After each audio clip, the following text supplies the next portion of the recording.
Sao Paulo से ताल्लुक रखने वाली वेनेसा मलाकियास में 11 साल पहले एंजाइटी या बेचैनी की तशखीस हुई। वो बरसों से इस कैफियत की अलामात में मुब्तला हैं। किसी भी वक्त उनके दिल की धड़कन तेज हो जाती है, सांसें उखड़ जाती हैं और हाथ कांपने या लरजने लगते हैं। सन 2019 में उनकी सिंगुलो नामी ऐप से वाबस्तगी हुई, जो जज्बाती और नफ्सियाती मसाइल पर काबू पाने में मदद करने का वादा करती है। तब से वेनेसा इस ऐप की बाकायदा सारिफ हैं। É um dia que eu tô muito ansiosa, né? Tô com aquela palpitação, aquela ânsia. Aí eu paro um pouco o que eu tô fazendo, sento aqui no banquinho, dou uma respirada, respiro fundo um pouco, aí coloco o fone e aí faço uma técnica de SOS. सिंगुलो सन 2017 में रिलीज हुई। ये app Brazil में माहिरीन नफ्सियात और न्यूरो साइंसदानों ने तैयार की थी। इसमें रजिस्ट्रेशन मुफ्त है, लेकिन बेशतर अहम खुसूसियात सिर्फ अदाशुदा प्रीमियम रुकनियत के साथ दस्तयाब हैं। इंदराज करने के बाद आप ताकत और कमजोरियों का तयन करने के लिए अपने बारे में सवालात के जवाबात देते हैं। इन्हीं की बुनियाद पर आपको वीडियोस, ऑडियो क्लिप्स और मज़ामीन के साथ एक प्रोग्राम मौसूल होता है।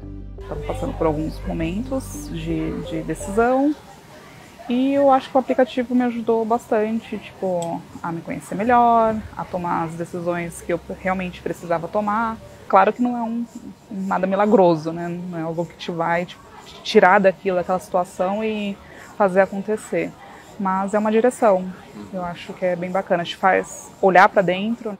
कैरन सकावाचीनी का कहना है कि इस तरह की ऐप्स यकीनी तौर पर मदद कर सकती हैं। ये साइकोथेरेपिस्ट दिमागी सेहत को बेहतर बनाने के लिए टेक्नोलॉजी के इस्तेमाल में महारत रखती हैं। Bom, eles podem lidar de diversas maneiras. Primeiro, a pessoa se conscientizar do grau de ansiedade, ela conseguir entender quais são os seus gatilhos, o que faz com que ela piore, e a partir dela entender os seus gatilhos, quais são as suas reações para os gatilhos. Vanessa मलाकियास ने कई बार थेरेपी की कोशिश की है, लेकिन उनके लिए किसी अजनबी के सामने खुलना मुश्किल है। इस सूरत हाल में ऐप वाकई उनके लिए बेहतरीन हल है।